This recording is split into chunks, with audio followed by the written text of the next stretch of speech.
guys, welcome back to another video, or your first video here, I don't know. Welcome if you're new here, welcome either way. This video is going to be my best books of 2022 wrap up.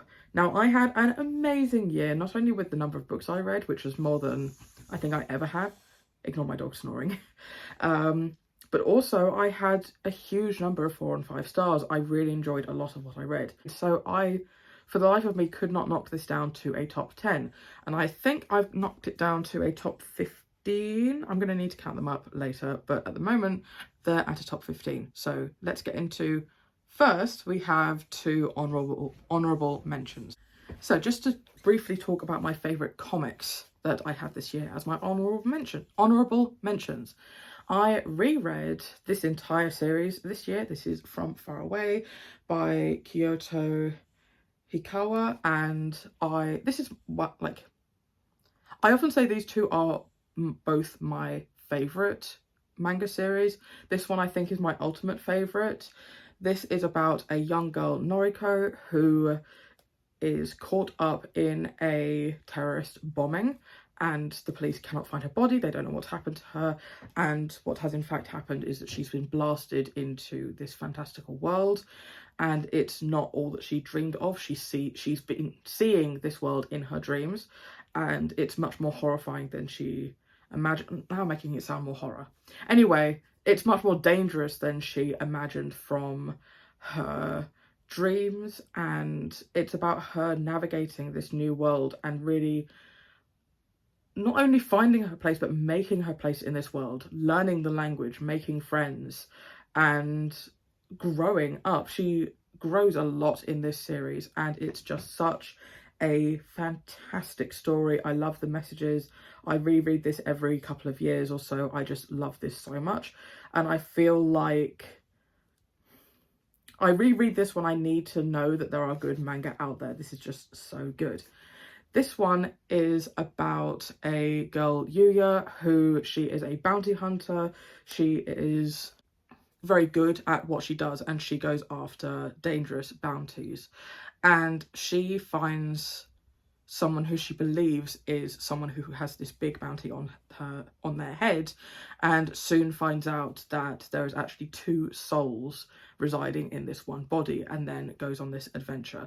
This series is quite long. I think it's like 35-ish volumes, and there is so much growth of the characters that happens in this. This is one of my favourite relationships in any book ever. The way that the really, really slow build of this relationship, as you see these characters very, very slowly start to care for one another, I just think is wonderful. It is a samurai book, so lots of battles and fights, but just the heart it has in between those fight scenes is just excellent. So these 2 are brilliant, although they're honourable mentions because they're rereads and they're comics. So let's get into the novels. So I'm gonna say, in no particular order, but I do think that the last couple are going to be my best books of the year. But we're gonna start at, I think, number 15, hopefully. And I should have a copy of this. And that is More Than This by Patrick Ness. Now, this one I went into knowing very little, and that's how I recommend anyone goes into this book. The main character dies at the beginning of the book, and then they wake up, and then the story begins. This book was such a mind bender. I did not know what the hell was going on for a good portion of this. And there is then a twist that really changed the perspective, and I remember getting to that plot twist thinking, oh, I'll just listen to one more chapter before bed, that's fine. And then having to read the rest of it immediately. This book also made me cry. I don't know if I was just particularly emotional. It's not a harrowing story, but more than like, instead of like bawling, I had like a single tear like in the movies. But I just found this book so emotional. I think it was so clever in what it achieved, in the way that you really had to think about what it was doing and what it was doing to the world. Again, I'm being very, very vague, but I absolutely loved this and I really highly recommend it. I am so quickly losing light and I have like 3 more videos to film. Anyway, the next book I should also have a copy of, I have The Cruel Prince by Holly Black. This was such an enjoyable read. I loved the dark fairy tale vibes. This one follows a girl in a group of 3 siblings who, at the very beginning of the novel, they are kidnapped to the land of the Fae and they have to grow up as humans in this world. They are not seen as equals, they are looked down upon by the Fae around them. And instead of being a story of someone who tries to break free and escape, we are following a main character who wants to integrate herself into the lives of the Fae and wants to be accepted as one of them. And I think that's such an interesting perspective to follow. And I feel like these characters are not technically good people, but are trying their best to do what they think is best. I haven't worded that very well, but I just loved the dark places that this went to. There was so much political intrigue in here. I really can't wait to finish out the series. I'm really excited to see where this goes, and also knowing that Holly Black has now released another book. I don't know if it's a direct sequel to this trilogy, but I think it might be like a spin-off, maybe set in the same world. I don't want to look too much into it in case it spoils any of the events in here. I found the main relationship in here really interesting, and I also loved the exploration of her relationship with her father as well. Just the juxtaposition of loving the person who cared and provided for you and continues to do so as you grow, but also who you know has done terrible things to other people and to you. It's a very interesting juxtaposition as she confronts the way that she feels towards her father, and I thought this was so good. Next we have a book that I don't own, so I'll put it up on the screen, and that is Galatea by Madeline Miller. She is most famous for writing The Song of Achilles and Circe, which I really enjoyed. But this year I read Galatea, which is a short story by her, and I absolutely loved it. It's a retelling of... Anyway, I can't remember the guy's name, and also he doesn't get mentioned by name in the story itself, which is a really interesting commentary on the power held by men and how the ways in which women can reclaim some of that power. And this is about a sculpture made by a man who fell in love with that sculpture, and as like a present to him, that sculpture was made real. And it is from the perspective of the sculpture as someone who was literally created to please someone else. And I just loved the turning on its head of that original tale. And for me, I think that this story was a real commentary on how stories are going to want to convey certain things. Even if the actions say one thing, the author can try and spin a tale to be a certain way. That original Greek myth has a happy ending in the way that it's told. This man did something wonderful and was given a present. Happy ending. He's great. But when you actually look at this tale where you have this stone-made life where, you know, there was no consent involved, there's no consent in the situation that she is stuck in, it's really a horrifying situation for this statue. And I just think that it was such an interesting commentary on how readers need to analyse texts beyond what the author wants you to believe in them. And I just think it was a really fantastic short story. It really made me think, and I loved the conversations about consent and about sex and marriage and what someone is owed, or what someone is perceived to be owed in a marriage. And just, it was just so good for how short it was. Next, I have The Empress of Salt and Fortune, or really the first 2 books in this series I equally loved. These are very short novellas following Chi, who is a cleric, and they travel around 2 places documenting stories, and it is really an ode to storytelling. Both of these just feel like classic works of literature that just have been around forever and ever, and they are just such beautiful books. They're very queer friendly. They have a lot of commentary on race and acceptance and being from different places and how stories are passed on through time and what stories can teach you in the learning of them. And just, I don't want to give too much of the plot away.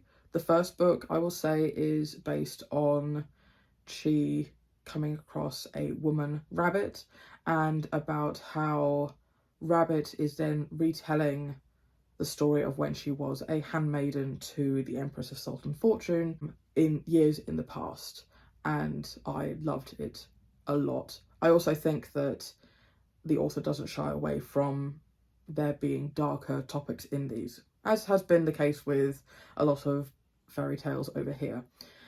The second one being When the Tiger Came Down the Mountain, and this one follows Chi as she recounts a story that she has learned, but the story involves a woman who is a tiger, and she's telling this story to a group of tigers, and they discuss about how that story is passed down for them and how they perceive certain parts of the story very differently because of the fact that Chi and the people that she, or the animals technically, that she heard these stories from do not know about tiger culture and do not know about how that impacts certain parts of the story. And I just found both of these so excellent, which is why they're both on this list.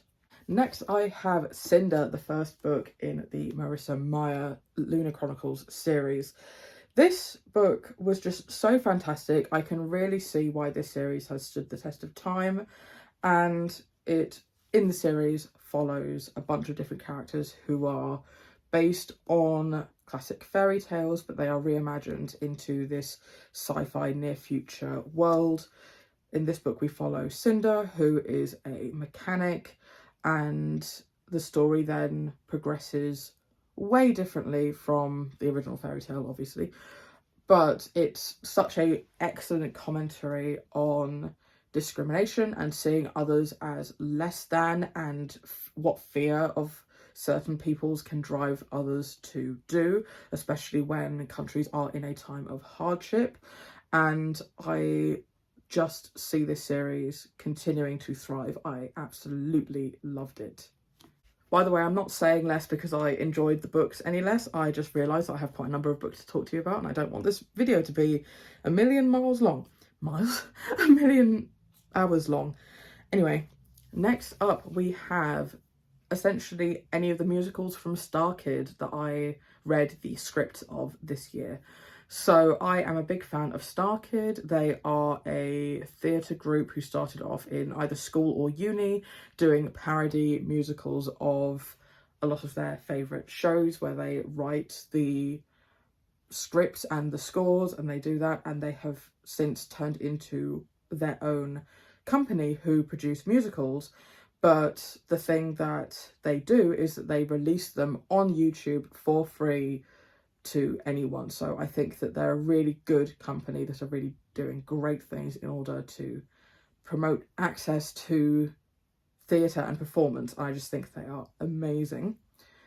And their musicals are excellent. They have so many, even their comedies have so many commentary, have so much commentary on other issues, and I read quite a few of theirs this year.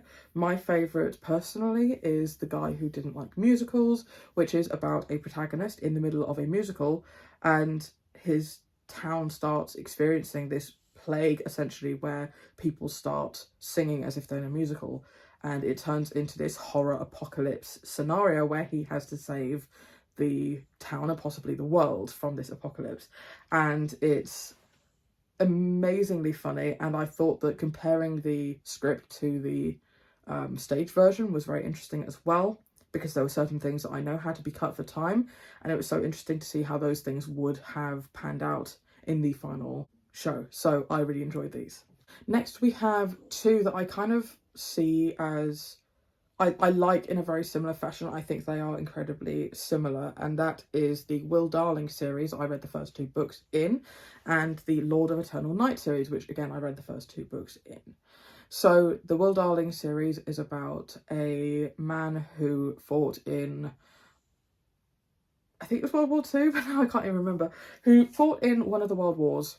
He then came back. There were very few there was very little job availability, but he managed to get a job as a bookseller from a foreign relative, from a distant relative, and he's settling into his new life. He is accepting of his situation, although he doesn't quite like it, and he is now living the quieter life that he didn't really expect for himself.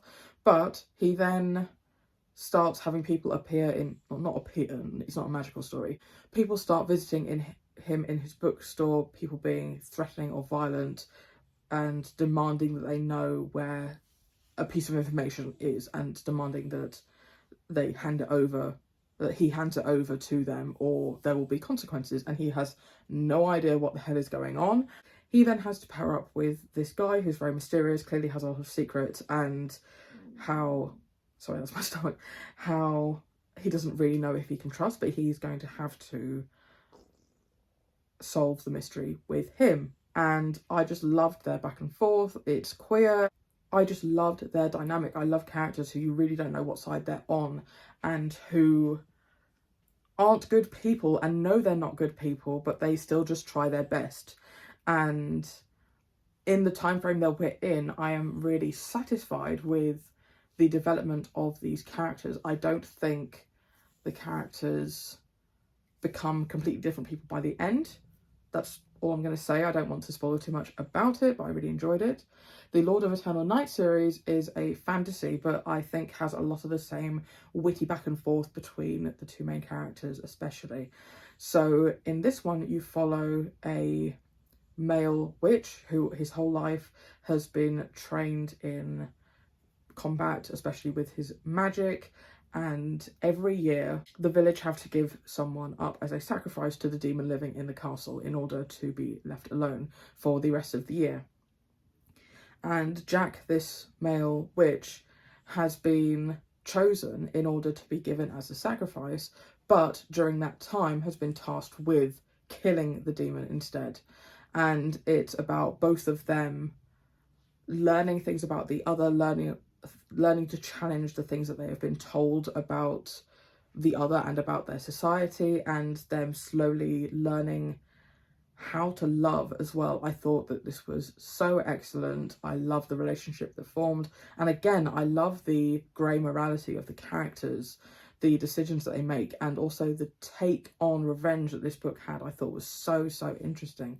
So I really loved both of these series, but I would class them as, my enjoyment is very similar on this list. Next I have This Is How You Lose the Time War. I don't know quite what number we're in, so I hope that this is still adding up to 15.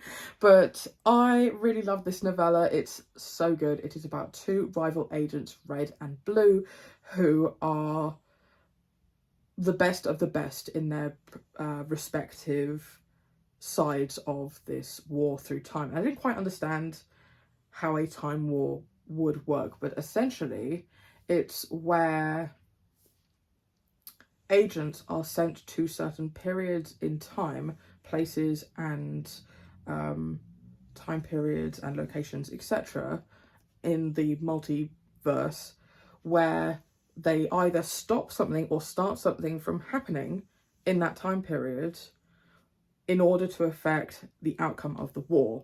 And then rival agents will either reverse that or change another aspect of another time period in order to reverse the effect that had. And you have these two women who are at the top of their game, and they have been put against each other as rivals. They end up starting a correspondence because no one else can match them. And I think something that I really loved about this was following women who are aware of their prowess, but also they don't spend pages and pages lamenting the destruction they have caused throughout this war. And I feel like if we had that, it would have been really disingenuous to these characters who were quite literally built for the purpose of doing these things. And I just found that a really interesting perspective to follow. It's very, very whimsical. There are a lot of very weird things. The ways in which these characters write these letters to each other are not just putting pen on paper, etc. They leave clues throughout time and space in order to talk to each other, and they slowly start to build a grudging respect for the other and then start to develop feelings. And it's just such an interesting concept, and I feel like in such a short time did so much. Next, we have Legends and Lattes by... I can't remember who this is by. I don't know why in some cases I know the author, in some cases I forget to tell you, in some cases I just don't know. But this, I feel like, is going to be on everyone's best books of the year. It really blew up on TikTok, and it, I think, will lead to a huge boom in cozy fantasy being released by the big publishers. So this book follows an orc who has been a sword for hire almost her entire life, and has gotten tired of the lifestyle, gotten tired of killing for her existence, and has decided to settle down, and she wants to open a coffee shop in a city that has never heard of coffee. And this is about her building up this business, deciding to leave behind her previous life and move on. I loved the found family element of this. I love the characters that come together in order for this business to succeed. It says high fantasy, low stakes. There are things that occur in this, but at no point do you feel like really stressed or completely hopeless for these characters. It's such a wonderful story. There is the burgeoning of a queer romance at the not at the forefront. It's very much a side plot. It doesn't take over the entire thing. The lush descriptions of food and drink and the smells of the place were really not grounding, but really helped ground the story in a location. I just thought this was so good. I'm rapidly losing light, so I'm going to try and finish this out. The one before my absolutely top favourites is The Girl Who Saved the King of Sweden by Jonas Jonasson. This was such an interesting book. Jonasson's work falls into the absurdism category, and I feel like he is on par with both Terry Pratchett and who wrote Hitchhiker's Guide to the Galaxy? Douglas Adams. But in the contemporary space, I feel like he is unmatched in absurdism personally. And this follows a woman who grows up in Nigeria? Soweto, I'm not sure where that is, but she grows up in Africa, and through a very weird collection of events, she ends up in the possession of a nuclear bomb in the country of Sweden, and is trying to alert the authorities that she has this bomb in order to get rid of it because she doesn't want it. And it is just utterly ridiculous. I laughed out loud so many times while reading this. It's such an excellent book, so funny and so clever. The way that the author weaved together so many of the previous plot lines into the current situation. So many situations in here where I was like, how in the hell are these characters even going to get out of this situation, or how did they get themselves in this situation? And her playing off all these other characters, especially with the twins who are technically one person, it's just so ridiculous, but it's so clever. I really highly recommend this. Now on to the technically five, but four absolutely best reads that I had this year, starting with The Henchman of Cinder. I had very little expectation of this. I wish I had a copy to hold up because I have ordered one because I loved it so much. It just hasn't arrived yet. But this is a retelling, or a retelling as a companion to The Prisoner of Cinder. And that is a classic book, but in the world of The Henchman of Cinder, that book exists and was written, but this book is one of the fictional characters who was mentioned briefly. It's his version of events, and he brings up the Prisoner of Cinder and comments occasionally about how the author wanted to set a certain agenda by making this character look more like a hero, or make this character look out to be a complete arse, or really romanticized certain areas of the story, and I felt that after finding out that this book was a real book and the author was drawing inspiration, only made me love this book more. Although with knowing nothing about that original story, I still gave it 5 stars. I loved it. I loved the, again, witty back and forth between these two characters who are technically not good people and also don't know whether or not they can trust one another. So it follows a very sort of political intrigue story, but it's not about that. It is about this group of henchmen, one in particular who gets hired to do this guy's every whim and to not question anything. They know they are worth nothing to this guy, but have to do everything that he says without question, without fail, and do it well. So the main character is also tasked with essentially keeping an eye on another member of the group, and it is about how he attempts to keep an eye on him while not knowing whether or not he can trust him, and while they slowly start to form a very tentative relationship. And I just love the fact that this author read The Prisoner of Zenda and thought, very good story, but needs more gay, and decided to write this. And it's such a wonderful story. I feel like the writing style really fits the time period as well. I wouldn't have guessed that this was a modern day book, and I just loved everything about this. It was so fun. It was so readable. I read it in one sitting and I just loved this so much. Next up we have The Daughter of Smoke and Bone duology. So I read this in 2021 and absolutely loved it.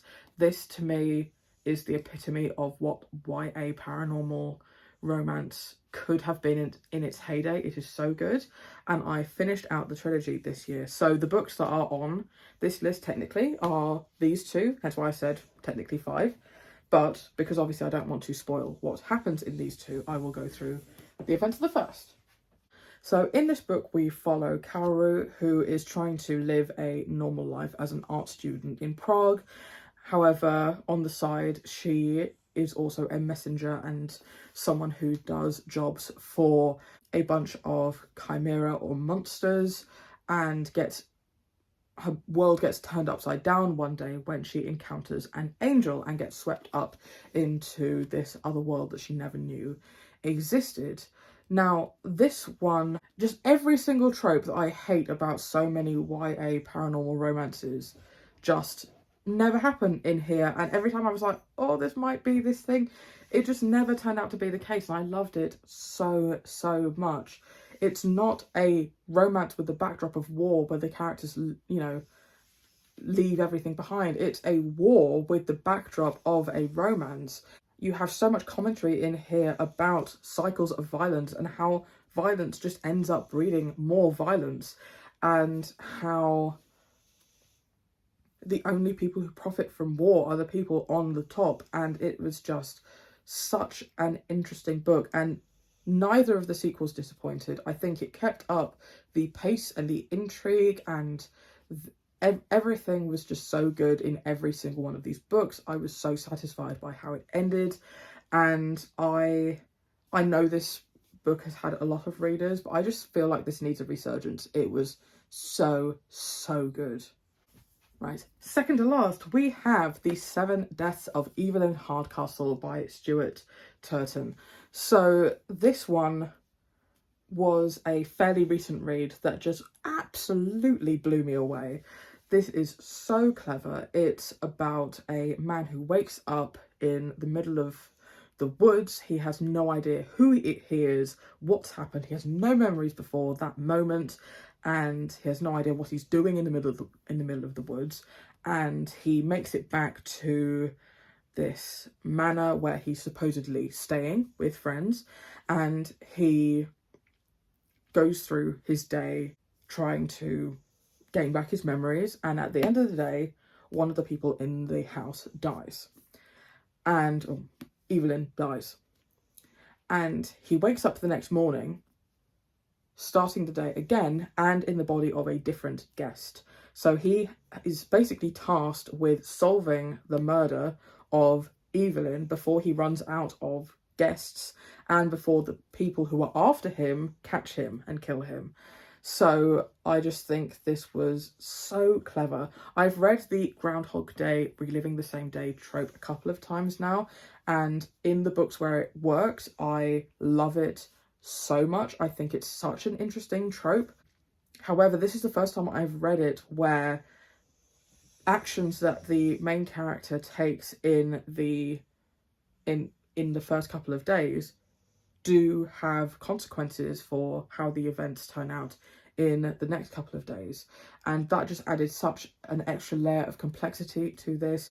There were a couple of instances where I thought I had predictions with how the plot was going to be panning out, and none of them came true. I found it really hard to guess everything. I'm definitely going to have to reread this. It was such a interesting, good story, and I just think I will be rereading this for years to come. And if I hadn't read the previous book, I think this would be my best book of the year. Or maybe it'd be tied with Daughter of Smoke and Bone. Anyway, this was great. And finally, the best book that I read in 2022 was A Little Life by Hanya Yanagihara. I know that everyone rants and raves about this book so much, and it is just so deserved. I sobbed my eyes out multiple times during the reading process of this. It is such an impactful read.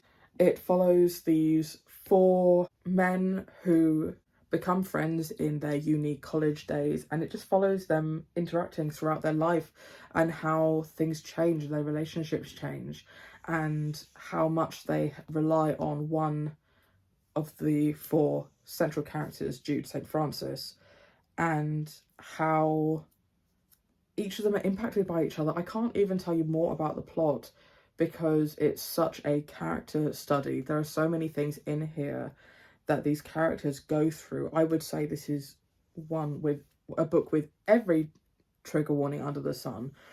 And I just think I will be thinking about these characters for years. I feel like I've known them for years.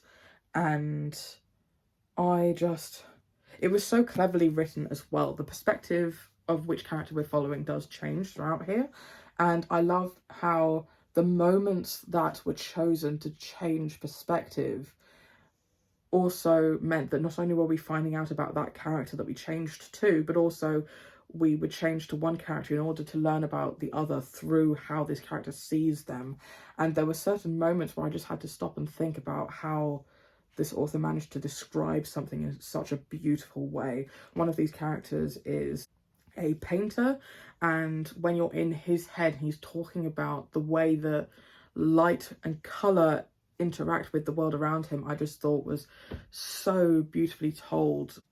I know I took a very long time to read this because I just knew I was not mentally stable enough to finish this. This is one of the longest books I read this year. How long is it? 720 pages. But it was just absolutely fantastic. And also, the ending was a real stab in the gut, but I can see why they did that. Part of me wishes that it had ended a chapter before. Reg? But it really fits with the story, how the author chose to end this book. And it was just fantastic. And the sun has now set, so I will be stopping filming. And there you have it. Those are the 15-ish top books I read this year. I was so happy with so many of these, and I really hope that I continue to have an amazing reading year for the year coming up. Please tell me your best book of the year. Do pop that in the comments down below, and I will see you in my next video. Bye.